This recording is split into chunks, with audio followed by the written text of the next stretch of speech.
مسلمان کی زندگی میں دعاؤں کا بہت زیادہ اثر ہوتا ہے۔ دعائیں لگ جایا کرتی ہیں، دعائیں اپنا رنگ دکھایا کرتی ہیں، دعائیں اپنا اثر رکھتی ہیں، اور انسان کے گرد جو چیز حصار بن کر اس کی حفاظت کرتی ہے وہ بھی دعا ہوتی ہے۔ دعائیں کرنی بھی چاہیے۔ نبی کریم علیہ السلام نے فرمایا جو اللہ تعالیٰ سے نہیں مانگتا اللہ اس سے ناراض ہو جاتا ہے۔ دعائیں کرنی بھی چاہیے، دعائیں کرانی بھی چاہیے، اور دعائیں لینی بھی چاہیے۔ معاشرہ جیسے جیسے تیزی کی منزلیں طے کرتا ہے اور جیسے جیسے لوگوں کے ذہن گھٹن کا شکار ہوتے ہیں اور مزاجوں کے اندر جیسے جیسے دین سے دوری واقع ہوتی ہے اور روحانیت سے لوگ جیسے جیسے دور ہوتے ہیں، مختلف قسم کے وسوسوں کا لوگ شکار ہوتے ہیں۔ ایک وسوسہ لوگوں کے دلوں میں یہ بھی پیدا کیا جاتا ہے کہ جب اللہ تعالیٰ سب کی سنتا ہے تو کسی سے دعا کرانے کا کیا مطلب ہے؟ بالکل صحیح بات ہے، بڑی عمدہ اور اعلیٰ بات ہے۔ اللہ تعالیٰ سب کی دعائیں قبول فرماتا ہے۔ اللہ تعالیٰ اپنے ہر بندے پر اپنی شان اور اپنے فضل کے مطابق رحمت فرماتا ہے، اس میں کوئی دو رائے نہیں ہے۔ لیکن قرآن مجید خود فرماتا ہے کہ رب کے کچھ بندے وہ ہیں جو اپنے مومن بھائیوں کے لیے دعائیں کرتے ہیں۔ یہ کسی دوسرے کے لیے دعا کرنا اتنا محبوب عمل ہے کہ اللہ نے اسے قرآن مجید میں بیان فرمایا۔ والذین جاءوا من بعدهم یقولون ربنا اغفر لنا ولاخواننا الذین سبقونا بالایمان، فرمایا وہ جو ان کے بعد آئے وہ عرض کرتے ہیں رب کی بارگاہ میں کہ اے اللہ ہمیں بھی بخش دے اور ہمارے ان بھائیوں کو بھی بخش دے جو ہم سے پہلے ایمان لائے۔ وہ اپنے پچھلوں کے لیے دعائیں کرتے ہیں، اللہ کے حضور عرض کرتے ہیں یا اللہ انہیں معاف کر دے، انہیں بخش دے۔ یہ دعا انہوں نے کسی کے لیے کی، اللہ نے اس دعا کو قرآن مجید کے اندر بیان فرمایا۔ دیکھیے سب کی دعائیں اللہ کے حضور قبول ہوتی ہیں، لیکن کچھ زبانیں ایسی ہیں جو رب کریم کو پیاری بہت زیادہ ہیں۔ حدیث صحیح میں موجود ہے، نبی پاک علیہ السلام نے فرمایا، رب فرماتا ہے جب بندہ کثرت نوافل کے ذریعے میرے قریب ہو جاتا ہے تو وہ پھر اتنا قریب ہو جاتا ہے، اتنا قریب ہو جاتا ہے کہ میں اس کی زبان بن جاتا ہوں، جب بھی وہ سوال کرتا ہے میں اپنے فضل سے اسے عطا کرتا ہوں۔ بخاری مسلم دونوں میں موجود ہے۔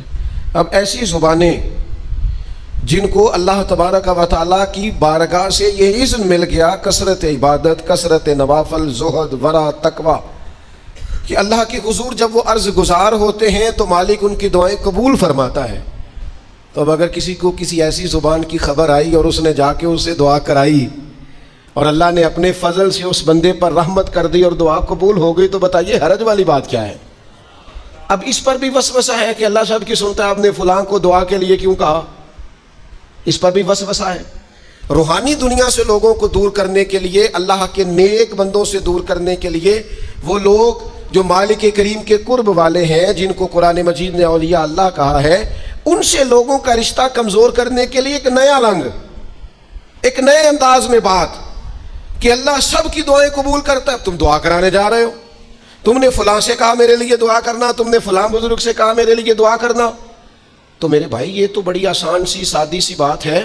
اچھا یہ بھی ضروری نہیں کہ جو دعا کرا رہا ہے وہ کوئی کمزور ہی ہو، وہ گناہگار ہی ہو اور وہ کسی نیکوکار سے ہی کہے کہ میرے لیے دعا کرنا تو تبھی بات بنے گی۔ بعض نیک بھی کہہ دیتے ہیں اور اس سے کہہ دیتے ہیں جو درجے میں ان سے کم ہوتا ہے۔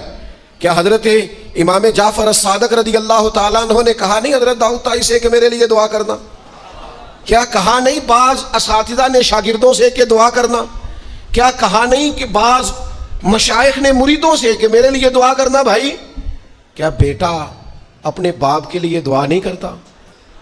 کیا بیٹیاں بیٹے ماں باپ کے لیے دعا؟ اور سنو نا یار، اس سے بڑی میں آپ کو بات کیا سناؤں، بخاری مسلم میں موجود ہے، حضرت عمر فاروق رضی اللہ تعالیٰ عنہ عمرہ کرنے جا رہے تھے۔ اللہ کے پیارے رسول، رسول رحمت، محبوب رب اکبر صلی اللہ تعالیٰ علیہ وسلم نے فرمایا عمر میرے بھائی ہمیں بھی دعاؤں میں یاد کرنا۔ اب بتاؤ اس سے بڑی مثال کہاں سے لائیں؟ حضرت عمر سے نبی کریم علیہ الصلوۃ والسلام نے کہا عمر میرے بھائی ہمیں بھی اپنی دعاؤں میں یاد رکھنا. تو اگر حضور جناب عمر سے کہہ سکتے ہیں دعا کرنا, مجھے بتاؤ حضور کو ضرورت ہے جناب عمر کی دعا کی؟ یہ کس لیے کہا؟ یہ اس لیے کہا کہ ہمیں سمجھ میں آ جائے کہ کچھ لوگوں سے دعا کرا لینی چاہیے, کچھ لوگوں سے دعا کرا لینی چاہیے. بس اس سے زیادہ جملہ نہیں کہوں گا. کچھ لوگوں سے اپنے حق میں کچھ کہلوا لینا چاہیے, کوئی گواہی اپنے حق میں کرا لینی چاہیے. فائدہ ہوتا ہے, اس کا نفع ہوتا ہے, اس میں بڑے راز مضمر ہوتے ہیں, اس میں بڑے عقدے کھل جایا کرتے ہیں, اس میں بڑی آسانیاں ہو جاتی ہیں. میرے عزیز نبی پاک صلی اللہ تعالی علیہ وسلم نے فرمایا جناب عمر سے میرے لیے. حضور فرماتے ہیں اللہ کے کچھ بندے ہیں اگر وہ قسم کھا کے کہے نا یا اللہ ایسا کر دے, یہ بخاری مسلم دونوں میں موجود ہے, وہ قسم کھا کے کہے نا لو اقسم علی اللہ لا ابرہ, وہ اگر قسم کھائیں تو رب ان کی قسم بھی پوری فرما دیا کرتا ہے. وہ میرے بھائی محبت کے لیے دل ڈھونڈ کوئی ٹوٹنے والا, کوئی جگہ ایسی تلاش کر جہاں سے دعا مل جائے, جہاں سے کرم ہو جائے, جہاں سے عطا ہو جائے, جہاں سے اللہ کا فضل ہو جائے. اور پھر ہمیں بھی چاہیے ہم دعائیں دیتے رہیں, ماں باپ کو چاہیے اولاد کو دعائیں دیتے رہیں, اساتذہ کو چاہیے شاگردوں کو دعائیں دیتے رہیں, مشائخ کو چاہیے عقیدت مندوں کو دعائیں دیتے رہیں, بہن بھائیوں کو چاہیے ایک دوسرے کو دعائیں. چلیں آپ آمین کہیں. اب آپ نے انکار نہیں کہ سارے دعا مانگے یا اللہ ہمارے بھائیوں کو ہم سے زیادہ عطا فرما, یا اللہ بھائی کو ہم سے, یا اللہ بھتیجوں کو زیادہ عطا فرما, بھانجوں کو زیادہ عطا فرما, اللہ محلے داروں کو زیادہ عطا فرما, پڑوسیوں کو زیادہ عطا فرما. یہ مانگو نا دعائیں, اس میں بھلا ہے, اس میں نفع ہے. اب جنہوں نے پریشان ہو کے آمین کا ہے وہ خوش ہو جائیں گے. نبی پاک علیہ السلام نے فرمایا جو دعا تو کسی کے لیے مانگتا ہے اللہ پہلے تیرے حق میں قبول فرماتا ہے. لوگ خوش ہو گئے آپ لوگ. او بھائی دعا مانگیں کسی کے لیے, بد دعا نہیں کرنی, کسی کے لیے بھی بد دعا. ہمارے ہاں نا ایک بہت بڑا طبقہ جذباتی لوگوں کا ہے. ہمارے ایک استاد کہا کرتے تھے جذباتی لوگوں سے دوستیاں نہیں کرنی چاہیے, جذباتی لوگوں سے تعلقات نہیں بنانے چاہیے, اس لیے کہ جس بندے کا اپنے اوپر کنٹرول ہی نہیں تو وہ کسی کے حق میں کیا کرے گا. وہ کہتے تھے جذباتی لوگوں سے بچو.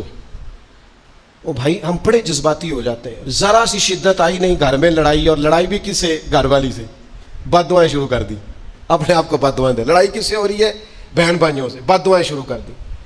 ماں باپ سے لڑائی ہوئی, بد دعا دے رہے, اور بڑی بڑی تلخ ہو کے, بڑی بڑی سخت ہو کے. او بھائی آپ کیوں ایسے جملے کہتے ہیں, کیوں سخت لفظ بولتے ہیں؟ صحیح مسلم میں حدیث ہے, نبی پاک علیہ السلام نے 3 چیزوں کا نام لے کے فرمایا نہ اپنے آپ کو بد دعا دینا, نہ اپنی اولاد کو بد دعا دینا, نہ اپنے مال کو بد دعا دینا.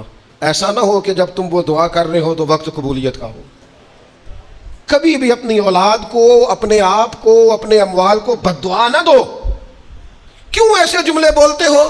یعنی غصے اور جلال میں بھی جب اپنے بچے کے لیے بات کرو تو پیار والی بات کرو.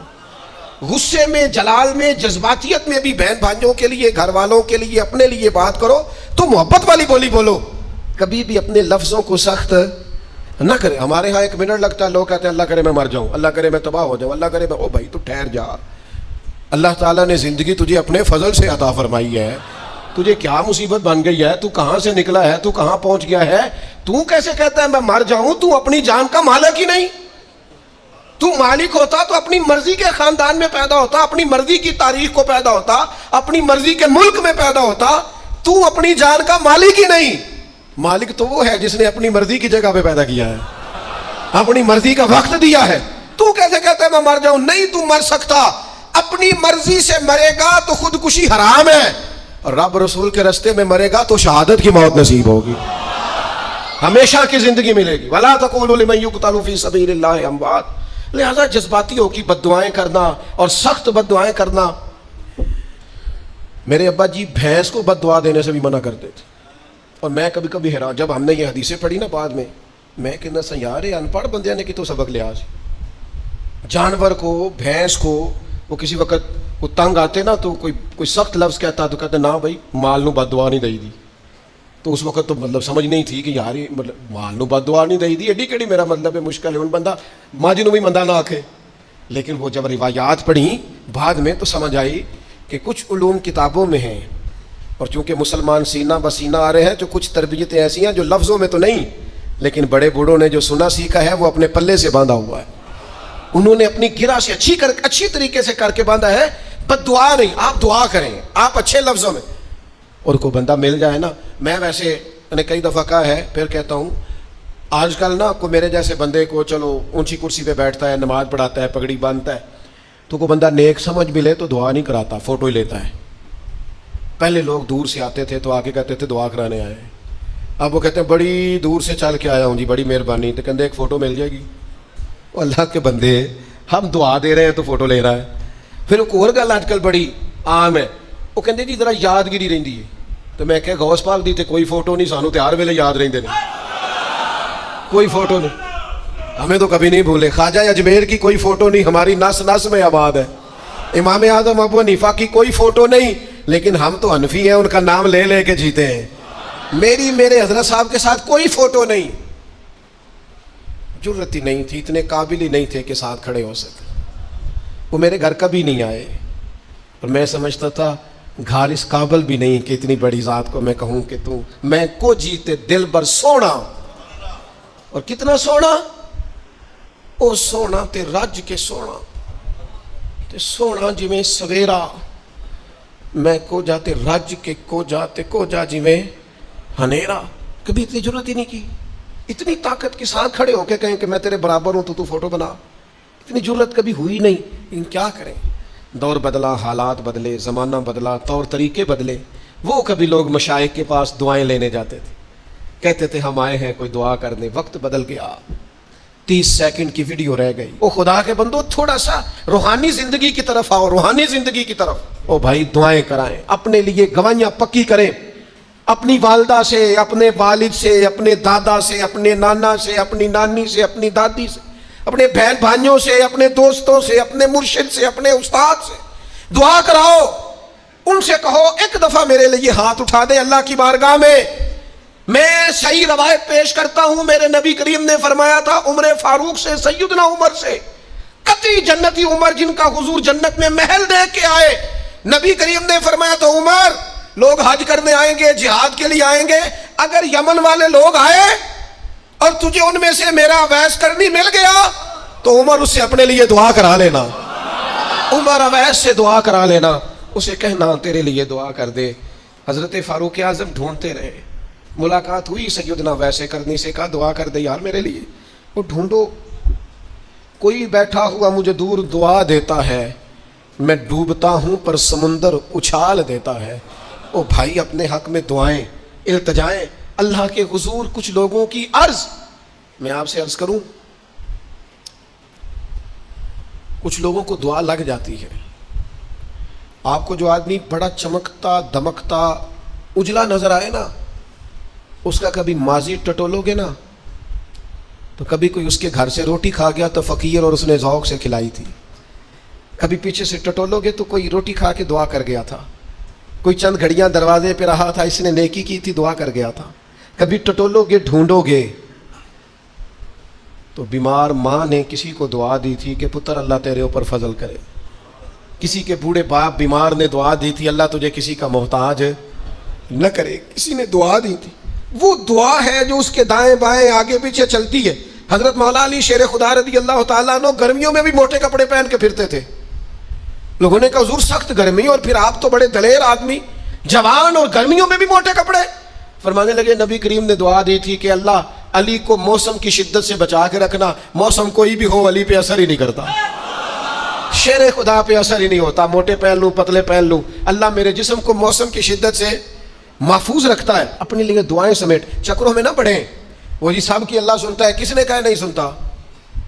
لیکن کچھ ایسے ہیں جو ہاتھ اٹھا دینا تو رب کریم قبولیت سے فرماتے ہیں دیر نہ کرنا، ذرا جلدی جانا. قبولیت سے اللہ کہتا ہے. کچھ ایسے ہیں جو ہاتھ اٹھا دینا، ہاتھ تو اللہ تعالیٰ مرحوم خورشید گیلانی سے اللہ تعالیٰ ان پر فضل کرے. کچھ تھوڑا ربط رہا، انہوں نے نا ایک جملہ اپنی والدہ کے لیے کہا تھا. کہنے لگے میری اماں ان پڑھ تھی، اپلے تھاپتی تھی اور ان کا آنچل دوپٹہ بھی کئی دفعہ میلا رہتا تھا. پر مرحوم گیلانی صاحب کہتے ہیں میری ماں کبھی میلا دوپٹہ بھی سامنے کر کے اللہ سے میرے لیے رحمت مانگتی تھی تو مجھے لگتا تھا مالک نے فضل فرما دیا. بھائی اپنے لیے رحمت، اپنی والدہ سے، والد سے، بوڑھوں سے، بزرگوں سے دعائیں لیں. کچھ دعائیں ایسی ہوتی ہیں جو کرم کر دیتی ہیں، جو آسانی. اور ایک دوسرا پہلو بھی ہے، کبھی کسی بندے کو اتنا تنگ نہ کرنا کہ وہ اتنی تکلیف میں آئے کہ وہ خود تو کچھ نہیں کر سکتا، ماڑا ہے، لیکن پھر وہ رات کو اپنے رب کی بارگاہ میں بیٹھ کے کہے کہ تو حاکم و عادل ہے مگر تیرے جہاں میں ہے تلخ بہت بندہ مزدور کے اوقات. پھر ایسا نہ ہو غریب ہے، ماڑا ہے، خود تو کچھ نہیں کر سکا، پھر اللہ کی بارگاہ میں تیری شکایت کرے. ایسا نہ کرنا. میرے نبی پاک علیہ السلام کے درویش صحابی تھے حضرت سعید بن زید رضی اللہ تعالیٰ عنہ، فقیر فاقہ مست. حضرت عمر رضی اللہ تعالیٰ عنہ کے قریبیوں میں سے تھے. ایک عورت نے الزام لگا دیا زمین کے قبضے کا. میں کیسے آپ سے کہوں کہ جب لوگ کسی ایسے شخص پر جس نے زندگی ساری دیانتداری سے گزاری ہو، لوگ الزام لگاتے ہیں نا، تو یہ بھی نہیں سوچتے ہم بات کس کے بارے میں کر رہے ہیں. کھلی ہوئی زبان ہوتی ہے، جو مرضی کہہ دیتے ہیں. حضرت سعید بن زید پر الزام لگا دیا. اتنا بڑا آدمی، محبوب کا صحابی، اور عورت نے الزام لگا دیا. اور جب اللہ والے بد دعا دیتے نہیں، لیکن جب کوئی تکلیف اتنی دے، کلیجہ پھٹ جائے، پھر بندہ کیا کرے. وہی بات کہ اب وہ کچھ کہہ نہیں سکتے تھے، ایک عورت پر کس طرح کوئی بات ہو سکتی تھی. دونوں ہاتھ اللہ کی بارگاہ میں اٹھائے، یہ صحیح حدیث میں موجود ہے. دونوں ہاتھ اللہ کے حضور اٹھا کے عرض کرنے لگے، مالک اگر یہ عورت جھوٹی ہے نا تو پھر اسے اندھا کر دے اور اس کی قبر اس کے گھر میں بنا دے. صحابہ فرماتے ہیں کہ حضرت سعید بن زید کا تو وصال ہو گیا، زمانہ گزر گیا، لیکن ہم نے پھر اس بی بی کو اندھا ہوتے دیکھا ہے. پھر اس کے گھر میں کنواں تھا اور ہم نے اسے اپنے ہی گھر کے کنویں میں گر کے مرتے ہوئے بھی دیکھا ہے. اس لیے کہ جب آپ کسی کو تکلیف دیتے ہیں، جب آپ ستاتے ہیں، جب آپ وہ بات کرتے ہیں جو اس بندے میں موجود نہیں ہے، جب آپ جھوٹ بولتے ہیں اپنے نفس کی تسکین کے لیے، جب آپ زیادتی کرتے ہیں صرف اپنی انا کے لیے، تو پھر بعدوں کا دعائے ضرر نکلتی ہے منہ سے، دعائے ضرر، اور یہ رد عمل کے طور پر نکلتی ہے. نبی پاک رحمت للعالمین ہے. لیکن جب حضور گزرے نا ایک دن طواف بیت اللہ شریف کر کے، تو کفار نے پھبتیاں کسیں، بار بار بلا بلا کا. ایک طواف بھی حضور نے کر لیا، دوسرا بھی کر لیا، تیسرا بھی، اور پھر انہیں اوجڑیاں ڈالی، کئی تکلیفیں دی. تو اس وقت حضور نے پھر دعا کی تھی، اے اللہ گن لے ان لوگوں کو، گن مالک ان بندوں کو، یہ اتنی تکلیف دیتے ہیں. حضرت صدیق اکبر فرماتے ہیں وہ جن کے لیے محبوب نے اس دن دعا کی تھی وہ چن چن کے بدر میں قتل ہوئے، سارے گن گن کے وہ لوگ قتل ہوئے. کیوں ہم کسی کو اتنا ستائیں کہ اس کے منہ سے پھر ایسے جملے نکلیں جو ہم سے سنبھالے نہ جا سکیں. حضرت سعد بن ابی وقاص، بخاری مسلم دونوں میں حدیث، حضرت عمر نے انہیں کوفے کا گورنر بنایا تھا، حاکم بنایا تھا. کچھ لوگ حسد کی وجہ سے نیک لوگوں پر تنقید کرتے ہیں، اپنے ذاتی حسد کی وجہ سے اللہ کے بندوں کو ستاتے ہیں، پھبتیاں کستے ہیں، زبانیں کھولتے ہیں. اور آپ فرماتے ہیں جس نے میرے ولی سے دشمنی کی میرا اعلان جنگ ہے. حضرت فاروق اعظم رضی اللہ تعالیٰ عنہ نے حضرت سعد بن ابی وقاص کو حاکم بنایا کوفے کا. تو کچھ لوگوں نے شکایتیں کی، تو حضرت عمر نے کہا جاؤ پتہ کرو جا کے. معلومات کی تو ہر بندہ کہنے لگا اتنا اعلیٰ تو بندہ ہو ہی نہیں سکتا جتنے حضرت سعد بن ابی وقاص ہے. ایک بندہ کھڑا ہوا، صرف ایک. وہ کہنے لگا نہ تو یہ جہاد میں جاتے ہیں، نہ مال غنیمت صحیح تقسیم کرتے ہیں، نہ یہ عدل و انصاف کرتے ہیں. 3 شکایتیں اس نے لگائیں. تو حضرت سعد بن ابی وقاص چونکہ زندگی ساری محنت کی تھی، جہاد کیا تھا، ساری زندگی انصاف میں گزاری تھی، دل ٹوٹ گیا. اللہ کی بارگاہ میں عرض کرنے لگے مالک اگر یہ ریاکاری کے لیے کہہ رہا ہے نا، یہ باتیں جھوٹ بول رہا ہے، تو پھر اس نے 3 الزام لگائے ہیں، تو میں 3 دعائیں کرتا ہوں اس بندے کی عمر لمبی کر دے، اس کا فاقہ بڑھا دے، اور اسے فتنوں میں مبتلا کرنا میرے مالک. یہ دعا نکلی حضرت سعد بن ابی وقاص کی زبان سے. صحابہ اور تابعین فرماتے ہیں وہ بندہ اتنا بوڑھا ہو گیا، حضرت سعد بن ابی وقاص تو وصال کر گئے، بڑی شان سے دنیا سے گئے، لیکن وہ اتنا بوڑھا ہو گیا کہ اس کی بھویں جھک گئی تھیں، اور فاقے کا یہ عالم تھا کہ فاقہ ختم ہی نہیں ہوتا تھا، اور فتنوں کا یہ حال تھا کہ بڑھاپے میں بھی معاذ اللہ چوکوں میں کھڑی عورتوں کو چھیڑ دیتا تھا، اور لوگ جوتے مارتے، تکلیف دیتے. باز کیوں نہیں آتا تجھے، شرم کیوں نہیں آتی؟ تو کہتا تھا لوگوں میں کیا کروں، مجھے حضرت سعد بن ابی وقاص کی بد دعا لگ گئی، میں نے ان کو ستایا، دل توڑا، اذیت دی. کیوں ہم اس طرح کے لفظ کہیں؟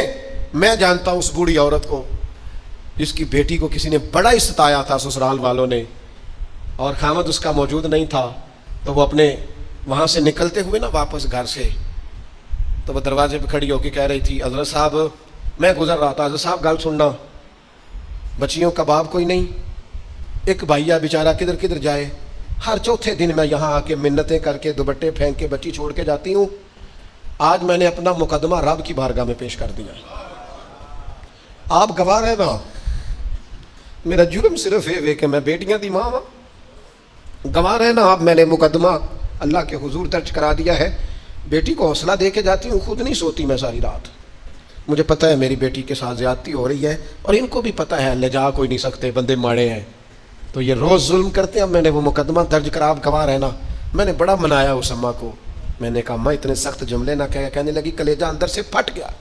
چھلنی ہے، ایک شخص کے کمرے میں جاتی تھی معافی مانگنے، چلو بچی سے غلطی ہو گئی تو اٹھ کے دوسرے کمرے میں چلا جاتا تھا، میں دوسرے میں جاتی تھی، کیونکہ میں بیٹی والی ہوں، اب میں نے مقدمہ درج کرا دیا ہے، اب میرا رب جانے بہتر انصاف، میں بڑا اللہ کا گناہ گار بندہ ہوں، میں نے پھر واقعی وہاں انصاف ہوتے دیکھا، میں نے وہ رنگ بدلتے اور حالات تبدیل ہوتے دیکھے، یہ یاد رکھنا زندگی خود بھی گناہوں کی سزا دیتی ہے، یہاں بھی زندگی خود بھی گناہوں کی سزا دیتی، یاد رکھنا، ذرا احتیاط سے منہ کھولنا کسی کے بارے میں، اللہ کے بندوں کے بارے میں اپنی زبانیں ذرا احتیاط سے کھولنا، ذرا خیال کرنا، کسی غریب کے بارے میں جملے سوچ کر بولنا، کسی کمزور کا مذاق اڑانا تو معاذ اللہ ذرا ہوش کرنا، اللہ سے ڈر کے بات کرنا، اس لیے کہ بڑی جلدی انصاف کا وقت آنے والا، بڑی جلدی حالات بدلنے والے ہیں، تلک الایام نداولها بین الناس، اللہ لوگوں کے درمیان دن بدل دیا کرتا ہے، پھر لوگوں کو جگہ نہیں ملتی چھپنے کی، رخ چھپانے کی،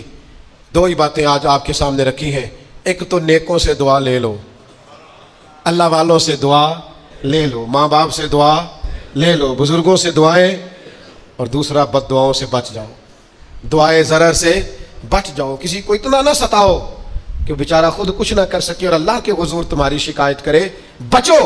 وہ میں نے بہت پرانا ایک جملہ کہا تھا، پھر کہتا ہوں، غریبوں کی بد دعائیں دن میں نہیں ستاتی، غریبوں کی بد دعائیں رات کو ستاتی ہیں، جب اے سی پورا لگا ہو، گھر پورا بہترین بنا ہو اور نیند نہ آئے، اور اپنے ہی گھر سے خوف آئے، اور اپنے ہی مقام سے بندہ بے چین ہو کے اٹھے، اور کبھی چھت پہ اور کبھی نیچے، اور پتہ نہیں مجھے کیا ہے اور پتہ نہیں مجھے کیا ہے، تو پھر وہ استغفار کرے، پھر وہ جس کو ستایا اس سے معافی مانگے، پھر جس کا دل توڑا ہے اس سے جا کے اللہ کی رضا کے لیے معافی مانگ کے آئے، اس لیے کہ کچھ سکون ایسے ہیں جو صرف معافیوں سے ملتے ہیں، وہ صرف کسی کو راضی کرنے سے حاصل ہوتے ہیں۔